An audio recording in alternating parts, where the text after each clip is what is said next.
Yeah, we're just discussing what the checklist is for the preacher on Sunday morning. What does a preacher do on Sunday morning? What in the world do they do anyway? What do they do? You might say everyone. this. Hi. They don't say something stupid. That's Hopefully always my not. number one goal. When I started, someone said to me, don't be an idiot. So I think, what would an idiot do? And in front of hundreds of people, I don't do that. I don't do that thing. The Office. Yeah, the gift that keeps on giving. Yes. Yeah, so I am all out of sorts because I didn't actually hear your message. Should I confess that on the episode? I meant to host this episode. If you thought that we couldn't hit lower levels of professionalism, then watch us go. So we're going to dialogue. Remember that on time on Sunday when you said that one thing? No. Can you explain that one thing again? Oh man, like tons of people just switched off. They're like, this is not going to matter. This is going to be like. So Sunday, I was in the sound booth. I actually mixed some and did a ton of tech team training, and the end result and like strategizing and stuff. So the end result was I was training right through the sermon, unfortunately, and then I was gonna listen to it, and then I was hanging light fixtures instead of that. So there you go. The end result is I have not heard the message yet. Yeah. Other than the conversations we had leading up to the service, which we discussed some of what you were going to be talking about. So, yeah. So recap for us / me. What did you talk about on Sunday, Alex? Because I definitely remember. So I talked about Revelation, the fourth church in Revelation. Revelation starts with these 7 churches. That are kind of like Aaron, we're in the book of Revelation right now. Do you know Revelation? Yeah, have you ever heard of this book? Turn to the right of the Bible. Wow. If you go to the maps, you've gone too far. So I always think it's quite interesting with these churches to kind of tap into the context of where they were and what made them unique. And like almost with this, like trying to figure out, could the history of the town affect how they're written to, or what's writing on? Like, and I always feel that's like one of those funny preacher moments where you're like, let's look at the history of the town and then see if it affects the letter. And then when you kind of turn to that point, you're like, well, duh. Like, I didn't waste 20 minutes going through the history of the town. Like, wow, I'm really glad I did that because there's a ton of connections. So actually, having done 20 minutes on this, you can see it doesn't matter at all. Now we're going to say something meaningful. So I did like a run through of the history of Sardis, which I actually think is the most fascinating history of any of the cities. No, Revelation. The week that I preached, that was the most fascinating. No, like Sardis is so much more interesting as a town. What about it? So Sardis is like moderately affluent up until a certain point. Like I in my mind, I quite often will go to like towns in our experience. Okay. So like with the week before, I think I said to you, I'd tried to like figure out, is this like Chicago? Is this like, whatever? But with Sardis, as I was looking at it, I'm like, what does this like town remind me of? And up until a certain point, it's just a middle of the road town. And then in 650 AD, it becomes like the hip town. It becomes like, I don't know if it's Portland or Nashville. I was listening to a podcast the other day, and the two hosts was like, everyone's moving to Nashville in the Christian world.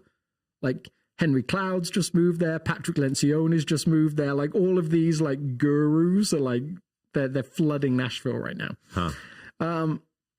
So Sardis has done okay. And then in about 600 AD, this king called Croesus comes to the throne. And Croesus finds gold in Sardis. And he becomes immensely wealthy overnight. Like most theories would say he becomes the richest person in the world overnight. So he's just flying. There's even like idioms from today that like in French you might say riche comme Croesus, like rich as a Croesus, rich as a Croesus. There's a great little joke. Croesus is a person as the from king. Sardis. Yeah, Croesus was the king of Sardis. Okay. There's even like this wonderful little joke in The Simpsons, which I showed to people, where Mr. Burns, the billionaire, lives at the crossroads of Mammon Street and Croesus Street. And it's a joke that I just never noticed in all my years of watching it. I never even thought about it. And then I was doing this research. I'm like, oh my goodness, like that's where Mr. Burns lives.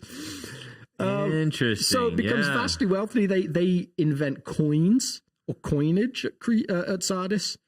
And it begins to like spread everywhere.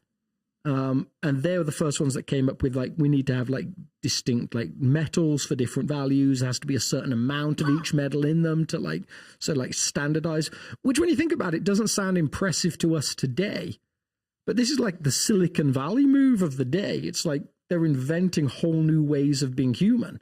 This is the cryptocurrency era. Yeah. So for them, like they're like this trend-setting, super cool town that isn't Rome or isn't Athens, but it's really significant. Croesus starts taking over other kingdoms. Like he writes to Ephesus, which in the first century, Ephesus is like fourth biggest city in the world. But back in 600, he writes to Ephesus, to the ruler at the time of Ephesus, and basically says, get out of town. If you don't, I'm going to come get you. Tell the town they now pay tribute to me. And the guy goes, he just leaves. So wow. So there's all this like affluence, this brilliance to the It's city like of Elon Sardis. Musk buying Twitter. Yeah, totally. Yeah. It's like, I'm just going to take over. I'll just buy it. But then, like, if you become rich, if you can become important, well, what happens? You also then have a target on you. Yeah. And so when Cyrus, turns the Achaemenid Empire into this monster that eventually destroys Babylon, that is really involved in some of the Jewish narratives. Like Cyrus is like this cult hero in the Jewish world because everything he did was good for Jewish people. Cyrus comes across to Sardis and brings his army, and even though his army is like a third of the size, he just wipes them out. Wow. And so Croesus and his like remaining troops go and flee to this citadel that they have that's like 1,500 feet high. It's like very much, if you've seen Lord of the Rings, it's very much like Helm's Deep. It's like no one has ever taken the Hornburg or whatever. And they're just going to hold up there. They're like, no one can take this place. We're fine. And then one day, this soldier drops a helmet from the top of the citadel and has to go get it because it's like important for his survival. And the watching Achaemenids see him come down this secret path and realize this side that looks impenetrable is actually, there's a pathway. So they sneak up at night and they take the city while it's sleeping. Wow. And then 200 years later, the same thing happens. Alexander the Great comes in with his army. They see vultures on the wall where, there's lots of bones thrown out from food and stuff. So they realize there's no humans there. The vultures feel comfortable and safe. So they attack that part of the wall and they take the city. The city gets caught sleeping, like metaphorically again. And so then when the whole letter is like, you have a reputation for being alive, but you're really dead. Wake up. Like, I'm going to come like a thief and you won't know the hour that I come. They've got 600 years of like PTSD. It's like, this always happens to our city. And now it's happening to our church as well. Wow. So this is like the idea of, you're trusting on your own laurels, and so much so that you've lulled yourself to sleep and you're no longer. Yeah, whether it's resting on laurels or just indifference, I don't know. But sleeping metaphorically or spiritually seems to be the problem. They're kind of just coasting through it. They're like, maybe a little oblivious to everything going on around them. They're just like, no, we got this.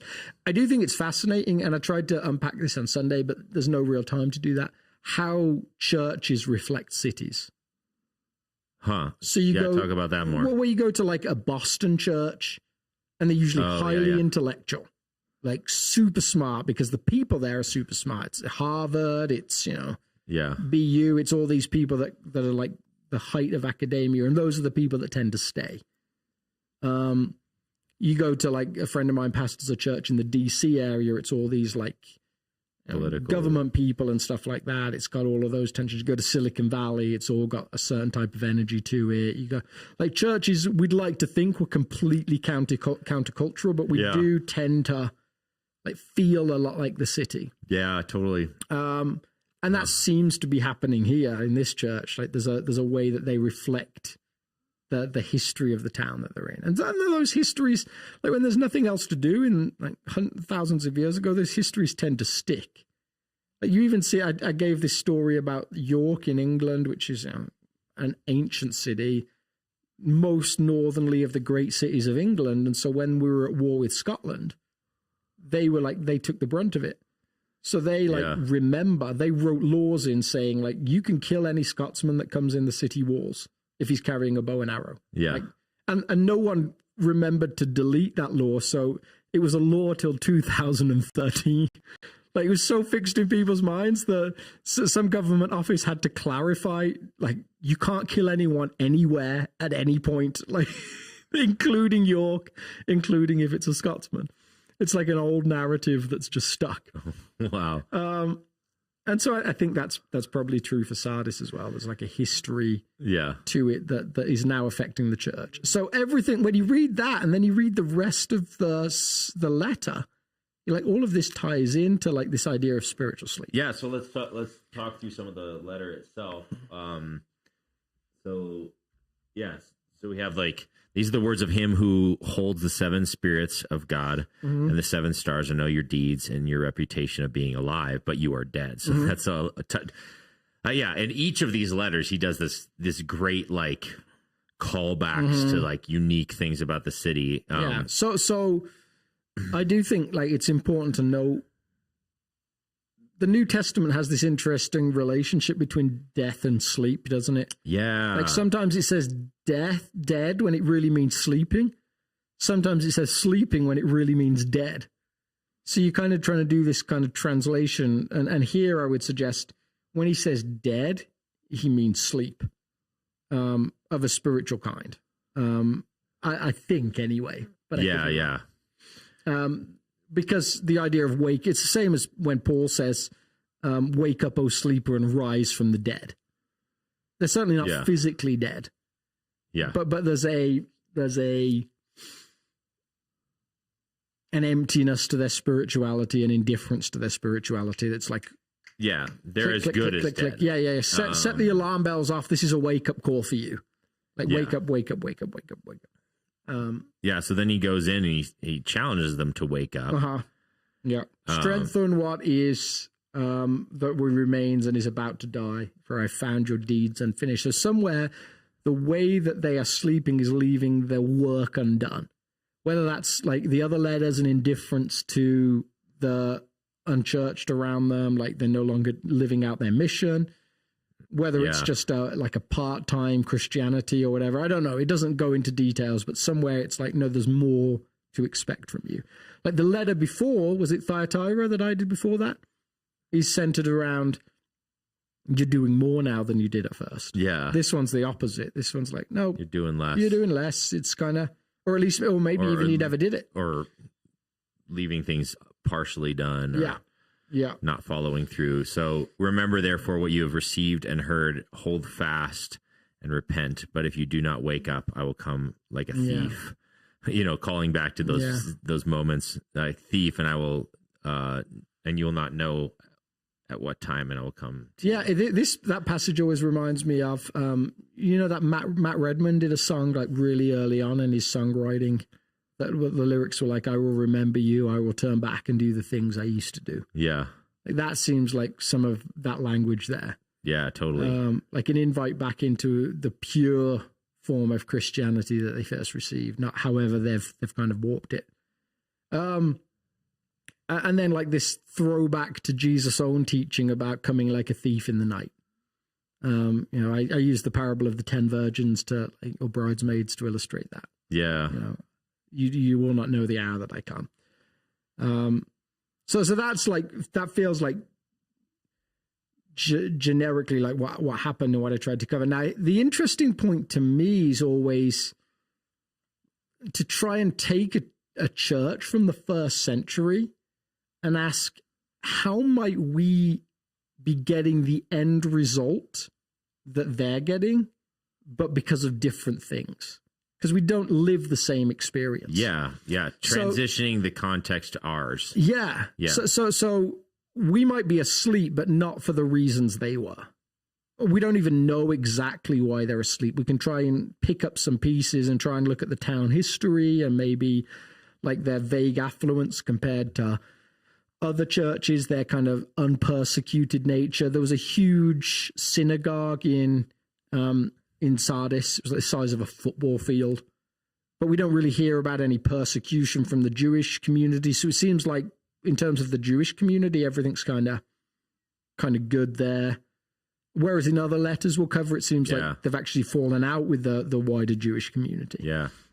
So it feels like maybe more of a comfortable life for them, which may be some of our struggle today, but I kind of wanted to leave that for Laodicea. So I kind of tried to pick apart some things that I'm noticing for us, like where we are place-wise, where we are cultural moment-wise, and start to ask, what is it that in us might cause us to end up in the same condition that this church ended up in?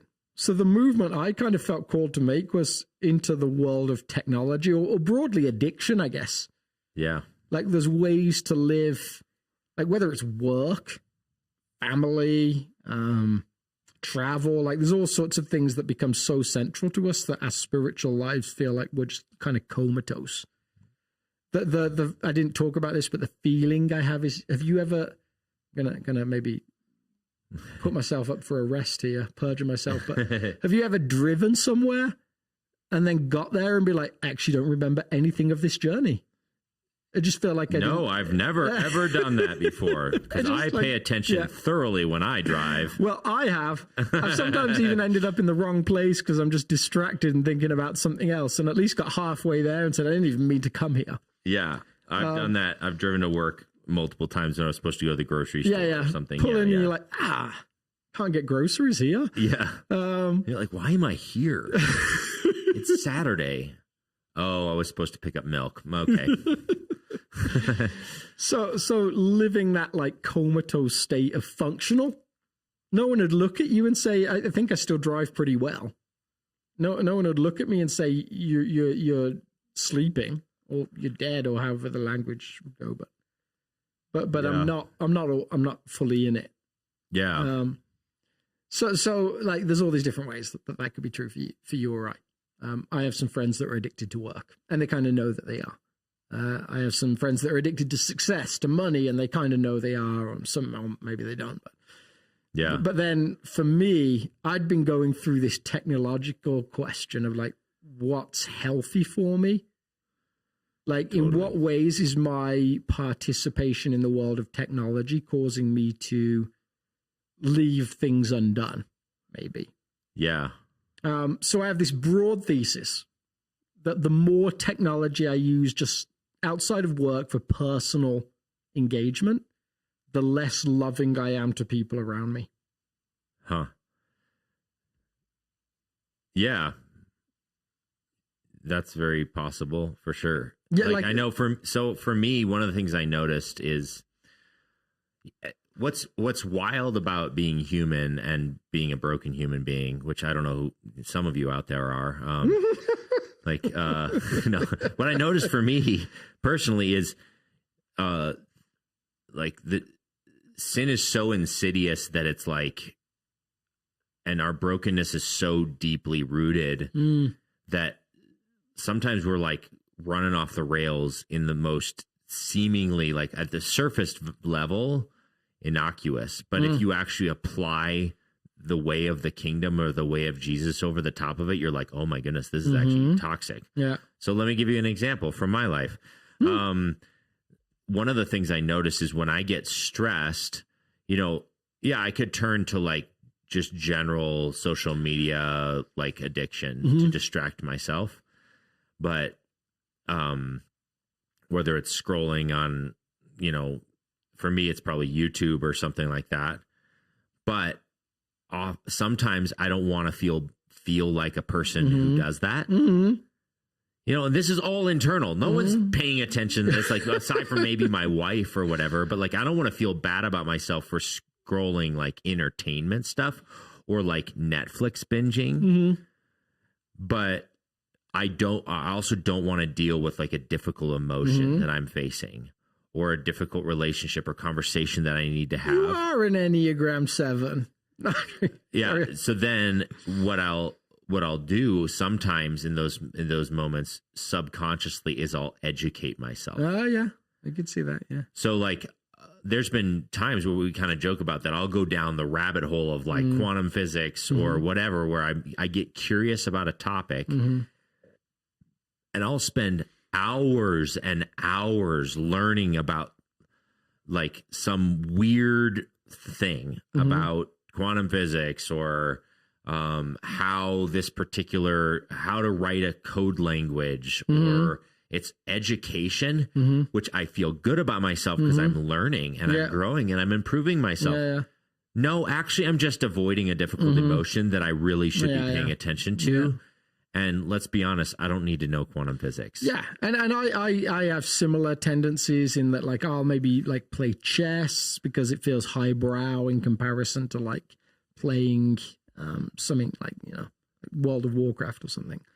I'll if I'm stressed, I'll quite often buy books that feel like they're solving the problem that I want to solve. And even if I don't read them straight away, I'm like, see, I've made a move towards solving this problem. Yeah. Like I've got that little dopamine boost that says you made progress today. Even if I just hit click on a book that I like. And I like books anyway, so it's pretty easy for me to do. I've always bought books. I've always gathered books. Like I used to root around in little old bookshops when I didn't have money. So just buying the book itself, now, even if before you read it, makes you have just this a little bit of like, okay, I might be able to solve this problem because that book's in the mail. Yeah. Like weird little. So Anne Lembecki says this. So she is a professor at Stanford for behavioral sciences or something like that. So she talks about the world we're living in now. So different to the world of Sardis in 100 AD or in 600, 550 BC. Our brains are not evolved for this world of plenty. This is a book called Dopamine Nation. Really good book. We've transformed the world from a place of scarcity to a place of overwhelming abundance. Drugs, food, news, gambling, shopping, gaming, texting, sexting, Facebooking, Instagramming, YouTubing, tweeting. The increased numbers, variety, and potency of highly rewarding stimuli today is staggering. The smartphone is the modern-day hypodermic needle delivering digital dopamine 24/7 to a wired generation. So like that was one of those like broad quotes that you're like, oh yeah, she's starting to see something in the world that like is a fascinating pattern. Yeah. Even like think about our experience growing up, because we grew up you grew up in Africa, so you didn't get any of this stuff by nature of place. But even like living in England, I was before the technological movement became mainstream. Yeah. I grew up with a computer that was tethered. Like I was lucky because my dad had a work computer. We got one when most people didn't have them. Yeah. And you were playing games where you would type in like coordinates and stuff like that. It was a lot of fun at the time. But it was tethered to something. And then now I live in a generation where I'm the thing that's tethered. Like technology is no longer tethered to the wall. I'm tethered to technology. Like just emotionally, when I don't have it, I notice it. Yeah. Even like things like little things like that we never used to worry about. Like if I'm like traveling somewhere, I'm like, but my wife wouldn't be able to get hold of me if there was a problem. I'm like, yeah, and for almost all of human history, she couldn't either. Yeah. Like the landline was a huge jump forward in being able to do that. Yeah. But now like you feel that experience of like, if people can't reach you, you feel like, oh my goodness, what's going on? Yeah. So, all right. So there's one illustration or modern application to a passage that's challenging us to wake up, to pay attention, to stay spiritually awake and alive and all that stuff. So So that's the connection to the technology to this passage. Why is being asleep so dangerous? So to take Jesus' language specifically, it's like you're leaving things undone. Like there's potentially a way that technology pulls you out of living the Christian mission, which is for the world, is loving both fellow Christian and neighbor. So again, that's why the fact that I see this trend that technology makes me less loving felt like important to me. So I think it's that.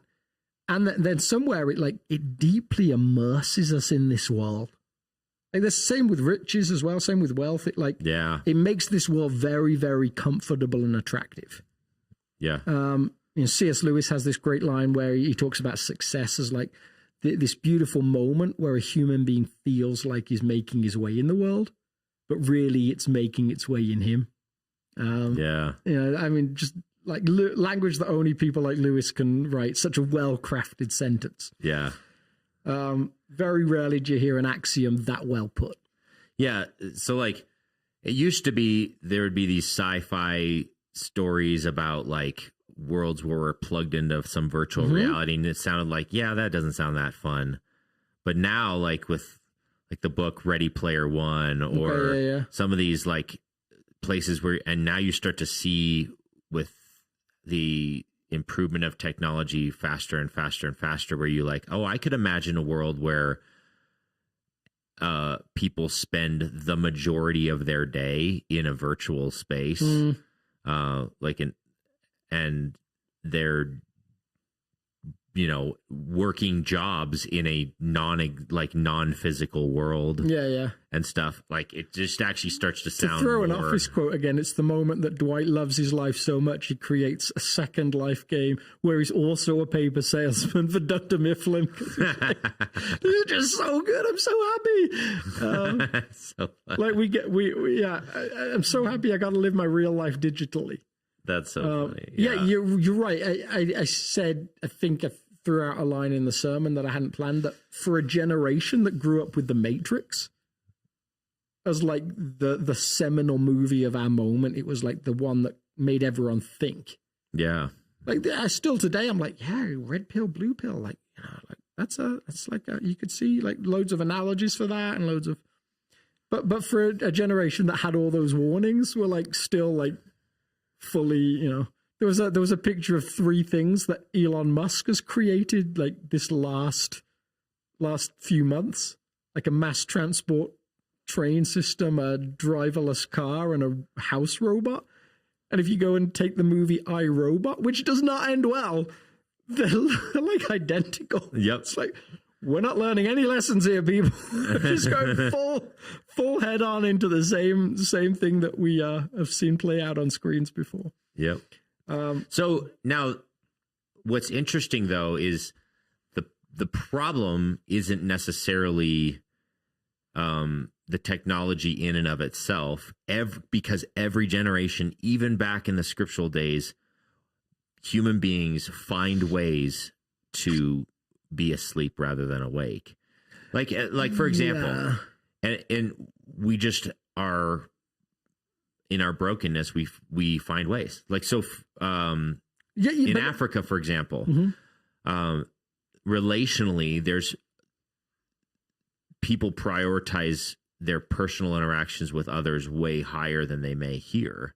And productivity is, well, and I'm making massive sweeping statements for a continent. If this podcast is for nothing else, it's for massive sweeping statements. But like in a lot of the context in warm cultures, the prioritization of family, of friendship, of hanging out, spending time is very high. Yeah. And productivity plummets, which is one of the reasons why a lot of Africa struggles with poverty, is they just don't do stuff. Yeah. So but then when you look at the way of Jesus and overlay that there, they can be using relationships with other people as a distraction from helping the poor, because, well, we don't have time to help the poor because we just spent time 5 hours having tea together and not actually planting the fields, which would then eventually create some revenue, which would then allow us to feed our kids. Yeah. they don't have some of the foresight to think that way. And then you bring an American to Africa and they're like, man, they're just not, they sit around all the time. They're lazy. They're not building businesses. They're just not getting anything done. They're relationally rich and they're productively poor.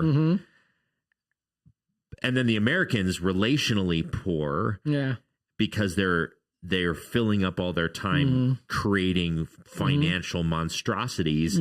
Meanwhile, they barely know their own children. So like societies find ways to not have their whole selves in the game, as it were. I think that is true. I do think there is like I like the generalization of it. There are always things that might be, again, for every generation, every place, you could read this letter and say, what is it that I have found that is producing the same result?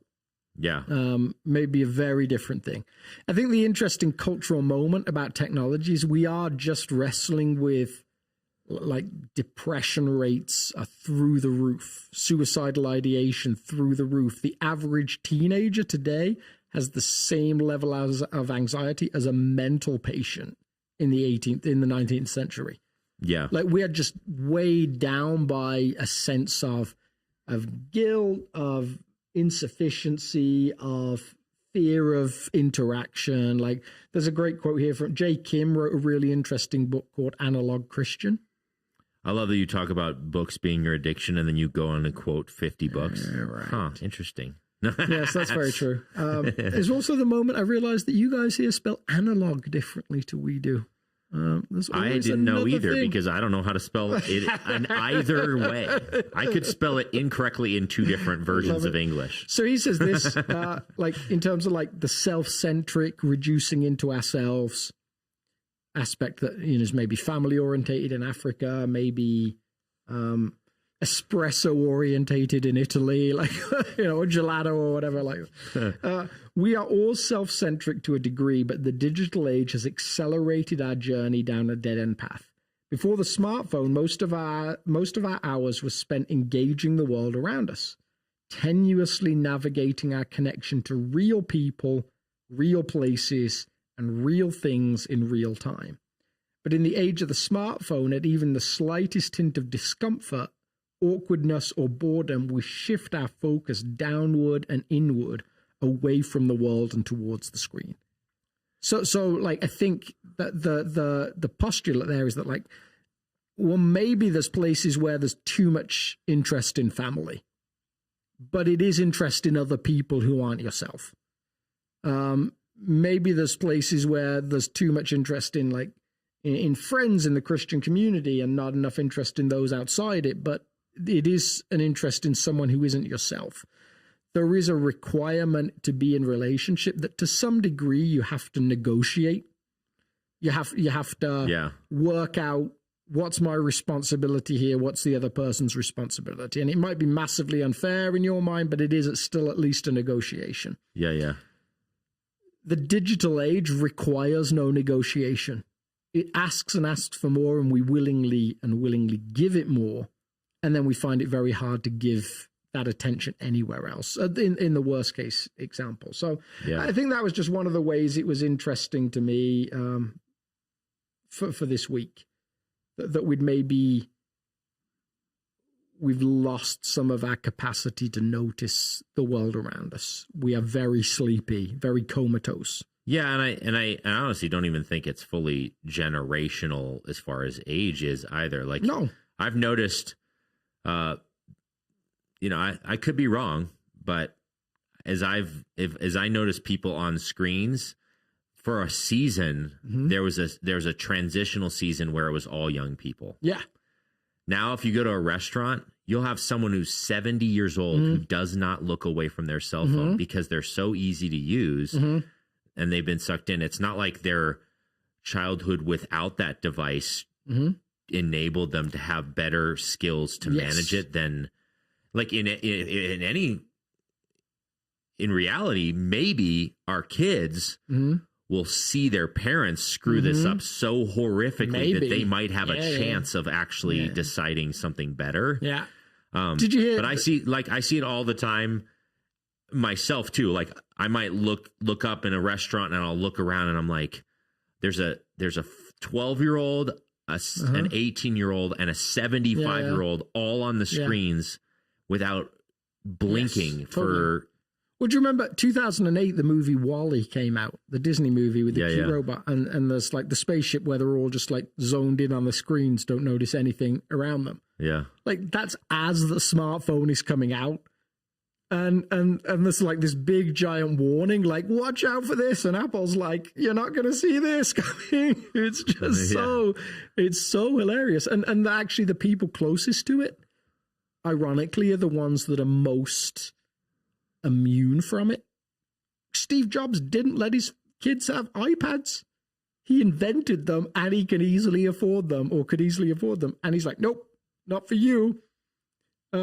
People that were part of founding Facebook have come out and said, this is so screwed up. The algorithm is absolutely designed around addiction. Yeah. Like when you have continuous dopamine and there's no end to it, why would you stop? Like, so I quoted this again, like this was a fascinating thing. And this speaks to the sleepiness.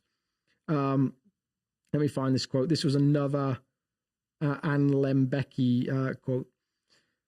Experiments show that a free rat will instinctively work to free another rat trapped inside of a plastic bottle. But once that free rat has been allowed to self-administer heroin, it is no longer interested in helping out the caged rat, presumably too caught up in an opioid haze to care about a fellow member of its species. Like there's a level of intoxication through like opioid or the equivalent technologically, which is, dopamine, that actually you just get to this point where you're like, hey, I don't really care. Yeah. Like that sounds so much like the Church of Sardis that is asleep, that has a reputation for being alive and is really dead. So to me, it was a fun, like I quite often will give multiple ways that this could apply. But this week I actually just decided to only statedly talk about one. Yeah. Leaving people to make the extrapolation that for you it could be work, for you it could be family, sitting around in community, for you it could be the African vibe or the Southern European vibe or the whatever it is. Yeah, I mean, but there's a dozen ways where we avoid reality by medicating in some way, shape, or form. For an extrovert, it might be going out every night. Totally. For a introvert, it might be hiding in a book. So they're all there, but for me, the cultural moment felt like the technological dopamine conversation felt like pertinent enough that I could let those all sit as possibilities while kind of zoning in on this.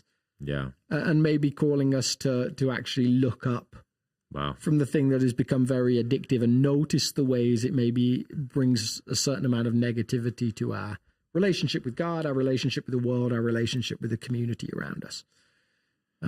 So the text goes on. We're doing okay. The text goes on and says, yet you have a few people in Sardis who have not soiled their clothes.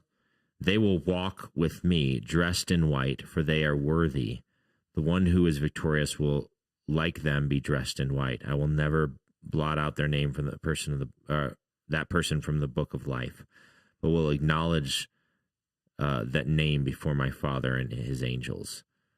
Yeah. So what's going on with this? What's up with the clothes and the white and stuff? So this is fascinating because this, in theory, like points to a whole other potential reading of the whole letter, specifically this last part, which I didn't have time to get to. Like I only got time to do the invite to waking up. Yeah, to waking up and to talk about like the beauty of this moment where we're told if we respond as we're called, one day Jesus will acknowledge us before his Father, which we're acknowledged now.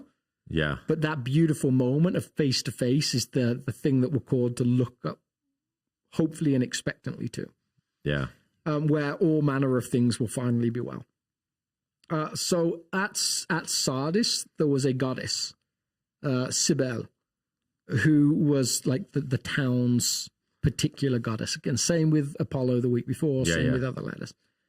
So there was this femininity to this goddess, where as part of their worship, men would feminize themselves as much as possible. And then they could go the ultimate way, which was to castrate themselves. And then one person says, like, kind of humorously, and then they would create choirs of beautiful high voices. I don't know if that was actually true. Yeah. But there's this ultimate gift you could give to this goddess, which was to go all the way and castrate themselves. And so, like, obviously it was like ended up with this bloody mess that have like the white robes they wore for this moment of worship would come out like covered in blood. And, you know, it was a real kind of like cultish type vibe to it. Yeah. So some of the commentators suggest this is the reference here, that there are some who have not soiled their clothes. Now the problem with that reading to me is it suggests that everyone else in the church has done that. But of course, you didn't have to go all the way and do the castration piece. You just had to engage in the worship ceremony.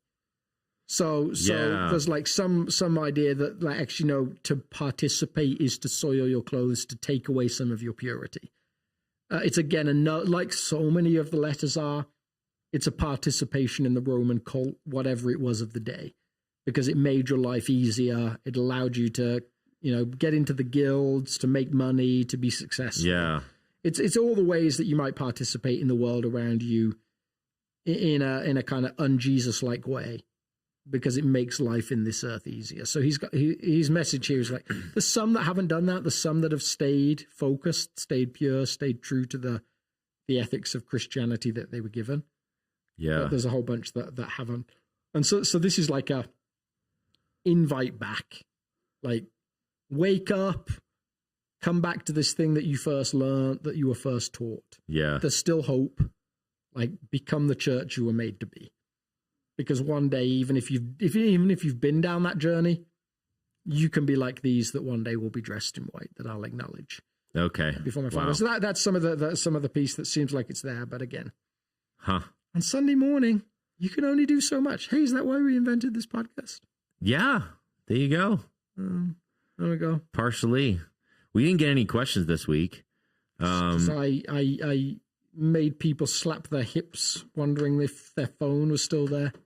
Wait, do I still have a phone? Oh. Where is it? So, am I allowed a phone anymore? So my question at the end was kind of like, what are we supposed to do about that? Are we supposed to, like, drive past Chatfield and just ceremoniously throw our technology into the pond or whatever we call that over there? The ocean of Colorado.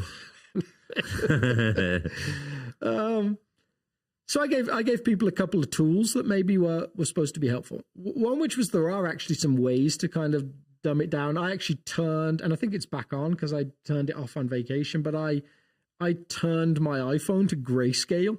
Yep. And it's incredible how much less interesting it is when it's just gray. Yeah. The colorful apps don't stand out to you in the same way, so you don't naturally find yourself autopiloting to them. Yep. Everything feels a lot more generic. You actually have to look for it, not just feel your way to it. There's like these apps like called Dumbify or Dumb Phone, which turn your like home screen into just black with white text. Yeah. So you just put the apps you actually want to use, and you can get into the other apps if you want, but it kind of stops you defaulting there as well. Yeah, it slows the. And the other thing was, like, presuming the message of, like, things undone resonates, that maybe there's a call to a different involvement in your world. Actually, my nudge was towards trying to serve in different ways. Yeah. Like maybe to, like, step into a role that's requires you to have to think about it, that you can't autopilot. Like, it's so funny to me to, like, you take small groups, for example. If you're a part of a small group, most of the time I find I can turn up and wing it. I don't need to do any prep for it. I get in the car, I drive to wherever it is. I wander in. If there's questions, I can usually figure out some vague answer to a question. I can usually think through something to say. If I'm leading a small group, different level of engagement altogether. Like, I feel like I have to have some sense of, like, what's going on, some, like, pre-planning of some kind or something. Yeah, so, I think that's huge. Yeah, so somewhere, like, I gave a little story about that, about my sister and skiing. And how, for a couple of years skiing, she was pretty average, even below average. And then once she started having to show other people how to ski, it actually massively transformed her ability to do that.